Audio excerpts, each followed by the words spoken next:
Welcome to another episode of the Billy Ho Show. Now, when I was a boy at Point Chevrolet, which is in Auckland, they had a tip there along Meola Road, and you turned left, and it was between Meola Road and the sea. Out there also is a reef called Meola Reef, and it was a great place to fish in the 1920s, 30s and 40s. They started the tip. And according to some, the effluent coming from the tip sort of killed the fishing on Meola Reef. And I was out at Meola Reef probably about 20 years ago, and we were catching all sorts of fish there. So the tip stopped in the late 60s, I think, and Meola Reef recovered. Father or stepfather would take us there once a month perhaps, and he would scavenge around. And he would find all sorts of things. I just remember this truck he brought home once. In fact, I was with him. He found this truck that had mirrors for windows, and it had a wheel missing, and that was pretty much all that was wrong with it. So he took it home and he made another wheel, and we all had a nice wooden truck to play with. And our bikes, the whole family of bikes, and there were 4 of us to start off with, and then John came, and that made it 5. But he brought all these bike parts home, and he made a bike out of all of these parts. So our bikes came from the tip. So our show coming up is about our trip to America. So we landed in San Francisco, and we were heading our way up to a place called Kowloon, which is in Canada. And we meet a man in Canada who's got this enormous collection of machines and trucks, so we'll end up visiting him. But in the meantime, we're travelling from San Francisco through America, up through Oregon, and on to Canada. So what we're going to do is I've just pulled up at the airport. I'll put my USA hat on, and we're off to America.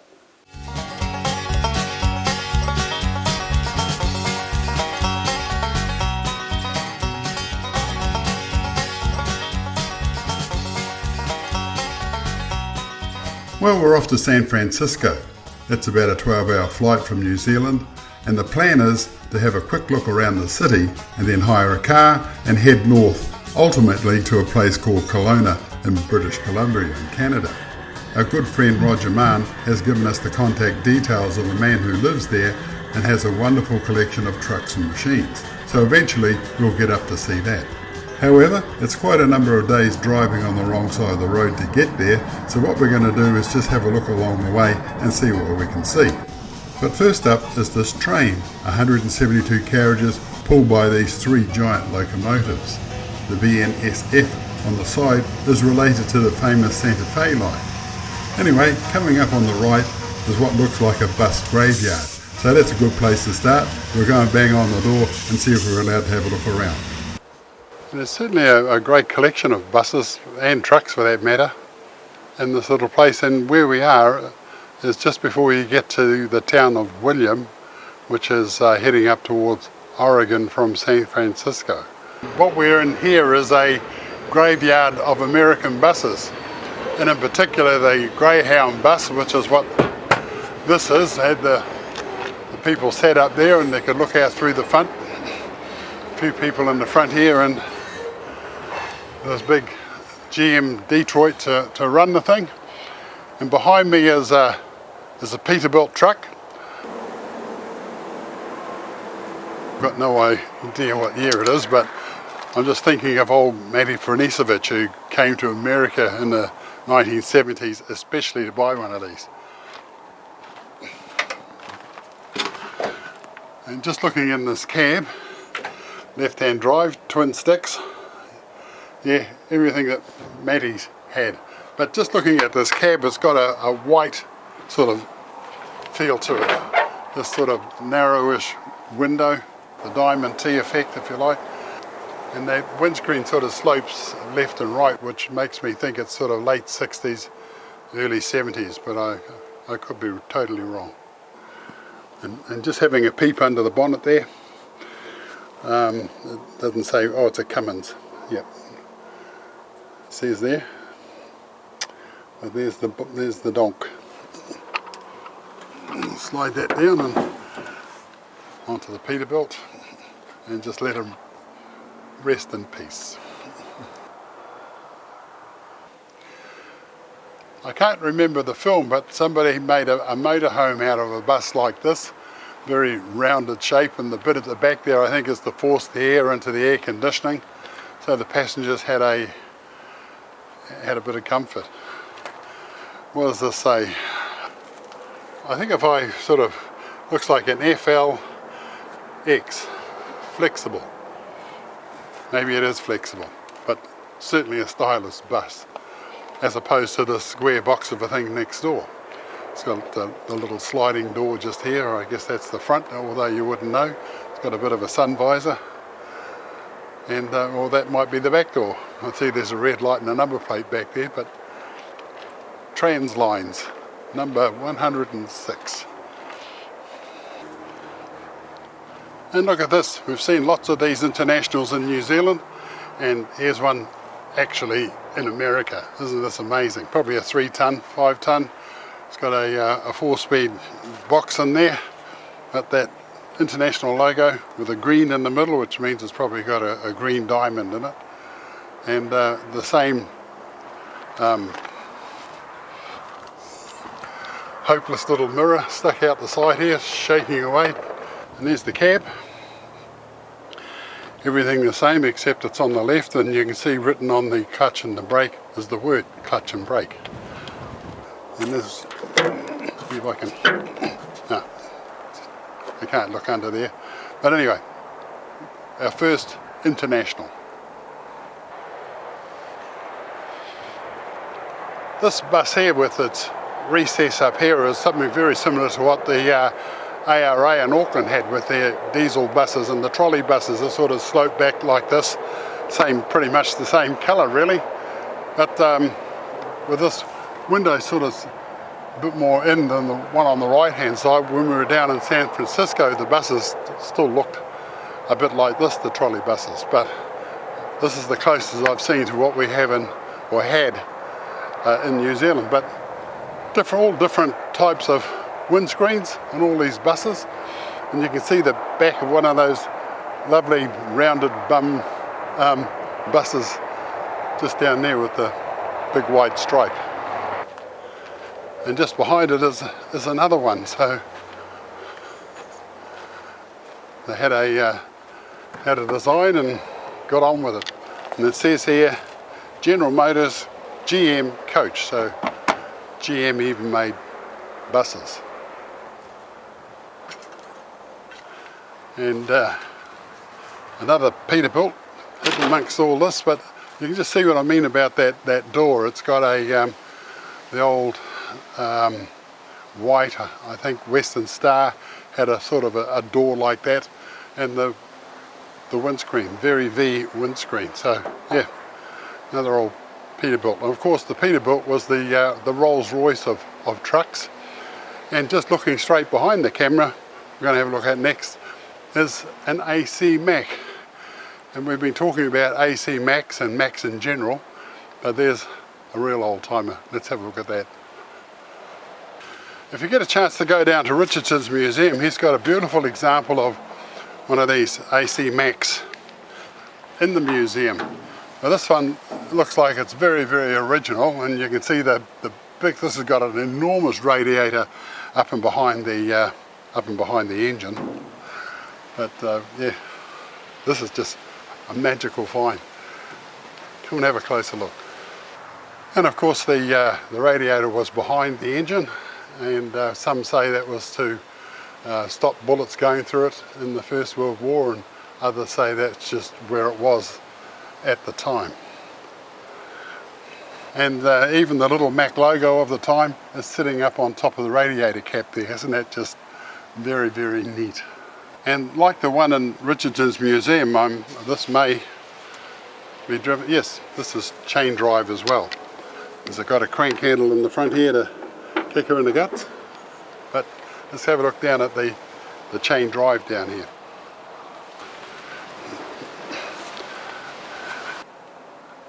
And that's the C cab. A lot of the trucks had C cabs of this era. and lovely big steering wheel, and the big heavy duty accelerator between the clutch and the brake. And look at that, it's even got twin sticks, this one. And yeah, low ratio, high ratio. Great big handbrake. And just coming along, there's a winch. Looks like it's driven from the chain there off a power takeoff that comes off the gearbox. And down the business end here, we've got it's the big chain that drives this whole machine. Wonderful. A few spare parts, but isn't she amazing? An AC Mack. This bus looks like a real old timer, 1930s and 40s. I suspect it's got a badge on the front here that all I can make out is Will, W-I-L-L. And it's got AAA underneath that. Can't make out anything else, but I don't know what that's for. It's a 1, 2, 3, 4, 5, 6 cylinder flathead something in there. And the bus next door actually looks like ones that come out of, if you lived in Auckland, you would probably remember the Birkenhead buses and the buses that came out in New Lynn. This looks pretty much like one of those. This old timer, which has got a butterfly bonnet, but it's probably about a foot between the two of them, which makes that engine pretty big. But it's got a triangle like a diamond shape like the International, but I don't think it is, because it's the same little diamond on this little thing here that says RUS, Russ. Doesn't mean anything to me, but it might mean something to you guys. It looks like it might have been a luxury coach with all the headrests back there, and just above the headrests looks like a ventilation system, so each pair of seats had a little bit of air flowing on them. And this is, what's this, the 1930s, something like that, 1940s? Very luxurious coach for its time, that's for sure. Bit of a roundy back on it, and the back door, maybe that was the emergency. But it's got a backward facing sun visor on the thing here, and a short roof rack up there for stowing that little bit of extra luggage. Didn't look like they had a great deal of room in the back for luggage, but the seats, maybe it sloped back a bit. There's a bit of a holder there, and on the back there's 1, 2, 3, 4, 5, 6 windows. This backward display to keep the sun off, the sun visor there, and away up to the roof rack. Look at that. Very, very nice. And hidden way down the back is a couple of trucks we know and love, the old Chevs. The early Chev behind the wall there, and the jail bar Chev. I've always thought that the Freightliner, and particularly this model, and this has been riveted, it's not fiberglass, was the most intimidating truck on the road. And Americans, and in America this is pretty much their rig. It's steerers, 2 drivers, and a 2-axle semi-trailer at the back, and they're called semis. But that's pretty much what they are. They don't actually do truck and trailers all that much, they're all semis.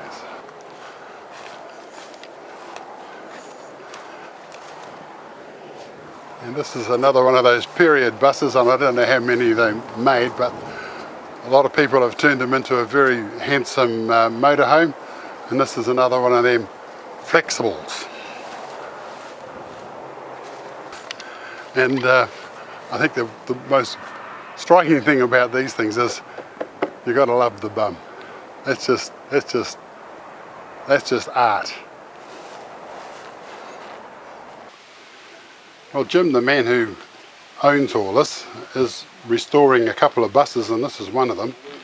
And this is one of 2 left in the world that are restored. There's this one and another one. But the unique thing about this particular bus is this is 1948, by the way. All the others have got split windscreens, and this is the only one that has a single windscreen. When it came out, it had a single, which gives it the front just a really flash look. But this reminds me of the old days when we used to go on the railway buses from Auckland to Turua to visit Grandma. and they had the little plastic bits, look really, really flash, and but it was a Bedford, not a GM. And then when the windows actually sloped a bit, well, that looked really flash. So anyway, it's just a bit of nostalgia here, going back to Turua.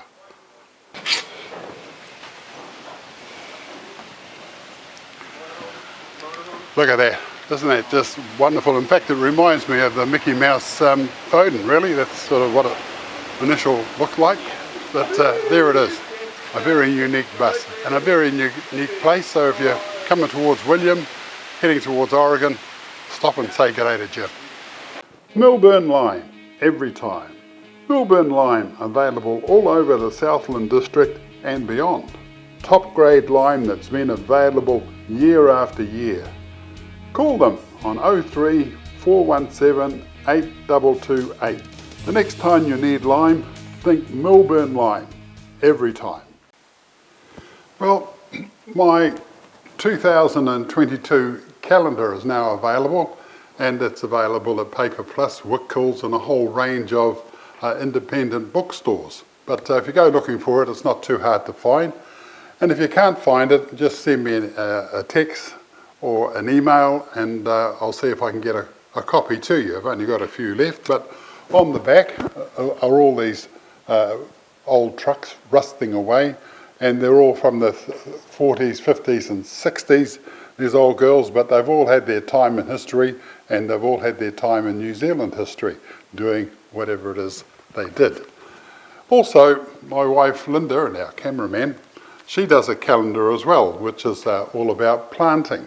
And she does a little chart inside here that says planting by the moon. I do a fishing calendar, which is fishing by the moon. Linda does this calendar, planting by the moon, and all these different codes, all these different colours, different times to go planting. And if you'd like this, you can just send Linda a text on 021 825960, 021 825960, and she'll get a copy to you as well. But these are also available in Wickles, Paper Plus, and a whole range of independent bookstores. So there you go, 2 calendars, mine and Linda's. Go and get your copy. This belongs to David Hull, and his son Casey has given us permission to have a look around this timber yard and the timber factory next door. But this diamond tea, his dad David bought brand new in 1953. And in 1953, this is what the diamond tea has come up to, if you like. We saw a similar one, a 1960 model, had the same big grill on it. And you might have seen that in a few shows ago when we were all at Buff Wedding's place in the Vision cab, the same as his one, but this is not a 1953 version. The Vision cab has arrived, which is what they have on the Internationals and other trucks, the Vision cab. But the diamond tea had really gone overboard with the flutes on the side of the bonnet here, and it's a butterfly job. More flutes on the top, let more air in, and the big diamond tea badge, on the front here. But it's still got that diamond tea style with the mud guards, and the lights are in the mud guards, and on the top of typical diamond tea is the little side light sitting on the top.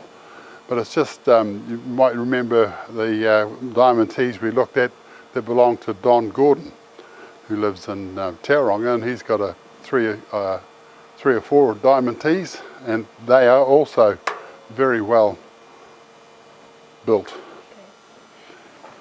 And there's the flutes across the top, 1, 2, 3, 4, 5, 6, and just coming back a bit, of course, it's the air conditioning, a little bit of air into that cab so you could cool down. But I just remember Uncle Harry saying they were as hot as hell, these cabs. Got diamond tea written across the door here. And Mr. Butterfly, live or not with us? Oh, yeah, he's all right.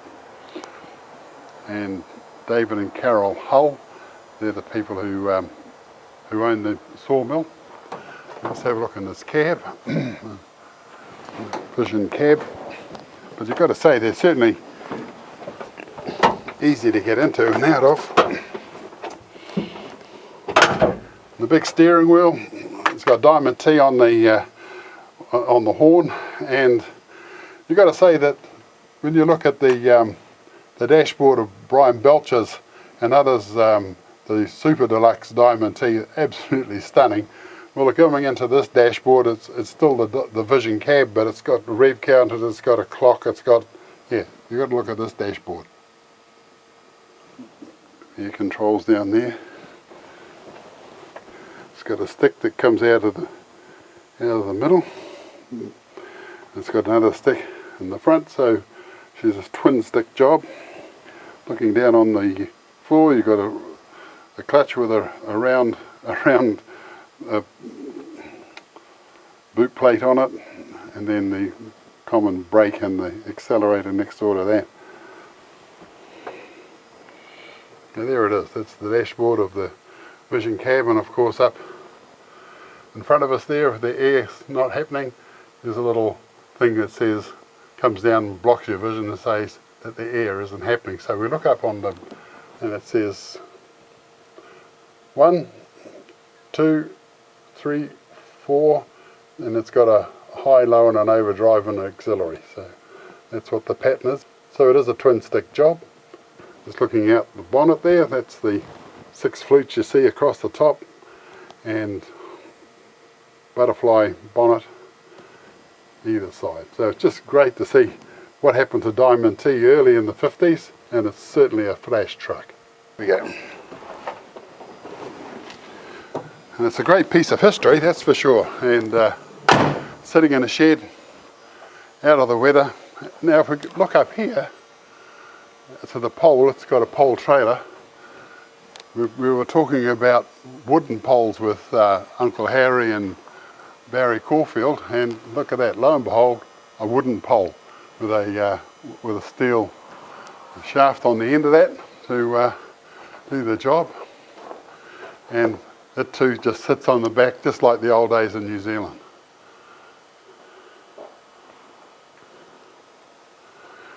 There's the wooden pole. It just extends through this here where you put the pin in, and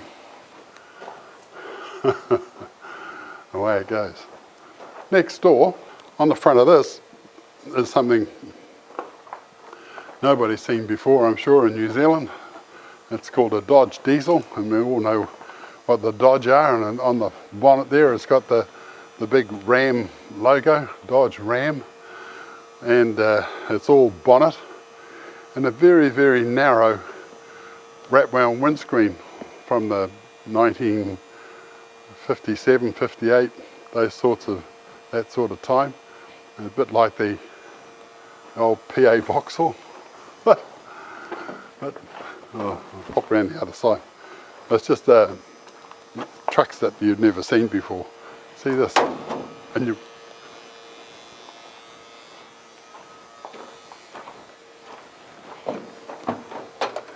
Here we go. Yep, it's quite a modern thing.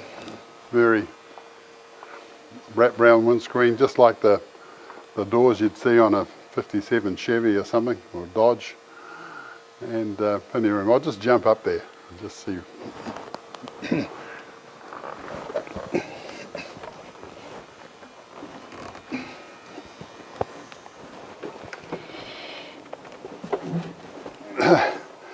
It's got a, what's it say here, 7, 8, 1, 2, 3, 4, 5, 6, 7, looks like a 14-speed gearbox.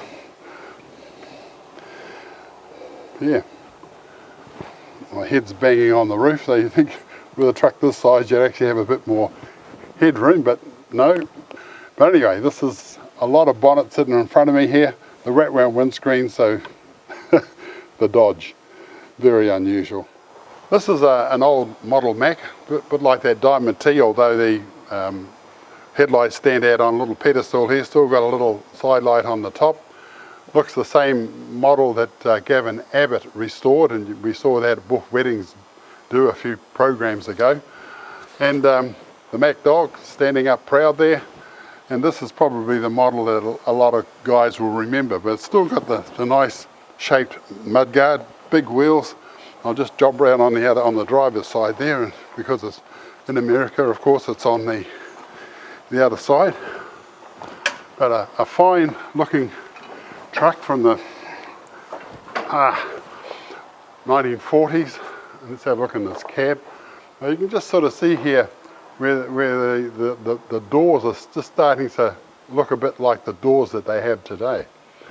Plenty of flutes along the side there, probably got a Mack engine in it.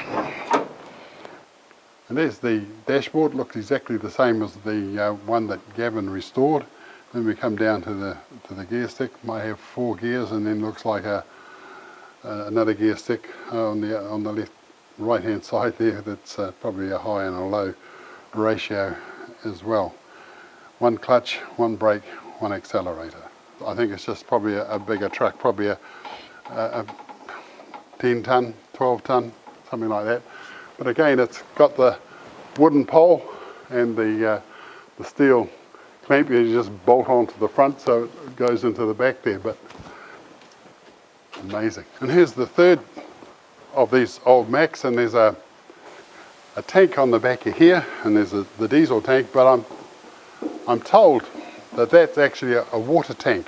And you might remember the story where the trucks came down the Panga, which is a big steep hill that goes into Taramanui, and they had tanks on the back full of water which could drip onto the brakes to help slow them down. And I understand that that's what this is. They've got a water tank on the back for slowing it down coming down the hills. Now all these 3 trucks, these 3 Macks and the Diamond T, all they've ever done in their lives is cart log to the Hull Oaks sawmill, which is next door.